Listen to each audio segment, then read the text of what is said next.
ಗೋಪಾಲದಾಸರು ಒಂದು ಊರಿಗೆ ಬರ್ತಾರೆ, ಜಗನ್ನಾಥ ದಾಸರು ಇರೋ ಜಾಗದಲ್ಲಿ. ಗೋಪಾಲದಾಸರು ಕರೀತಾರೆ ನಮ್ಮ ಆತಿಥ್ಯ ಬಂದು ಸ್ವೀಕಾರ ಮಾಡಿ ಅಂತ. ಆದರೆ ಜಗನ್ನಾಥ ದಾಸರು ನಂಗೆ ಬರಲ್ಲ, ನಂಗೆ ಹೊಟ್ಟೆ ನೋವಿದೆ ಅಂತ ಹೇಳಿ ಕಳಿಸ್ತಾರೆ. ಆಯಿತು ನಿಮ್ಮ ಇಚ್ಛೆ ಅಂತ ಆಗಲಿ ಅಂತ ಹೇಳಿ ದಾಸರು ಹೇಳ್ತಾರೆ. ಆ ಕ್ಷಣದಿಂದನೇ ಅವ್ರಿಗೆ ಹೊಟ್ಟೆ ನೋವು ಸ್ಟಾರ್ಟ್ ಆಗುತ್ತೆ. ಜಗನ್ನಾಥ ದಾಸರು ಸ್ವಲ್ಪ ಅಹಂ ಇರುತ್ತೆ, ಇವರೇನು ಯಾವ ದಾಸಯ್ಯ ಇವರು, ನಾನು ತಿಳ್ಕೊಂಡಿರೋನು, ನಾನು ಪಂಡಿತ ಅಂತ.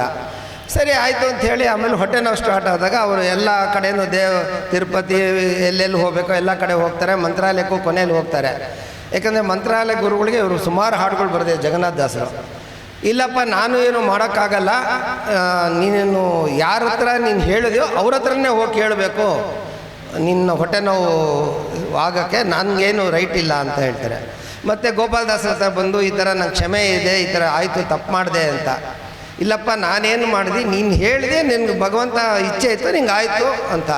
ಇಲ್ಲ ನೀವೇ ನನಗೆ ವಾಸಿ ಮಾಡಬೇಕು ಅಂತ ಕೇಳಿದಾಗ ಆಯಿತು ಅಂಥೇಳಿ ಬಕ್ರಿನ ತಟ್ಟಿ ದೇವ್ರ ನೈವೇದ್ಯ ಮಾಡಿ ಈ ಹಾಡನ್ನು ಹೇಳಿ ಅವ್ರಿಗೆ 48 ದಿವಸ ಕೊಡ್ತಾರೆ.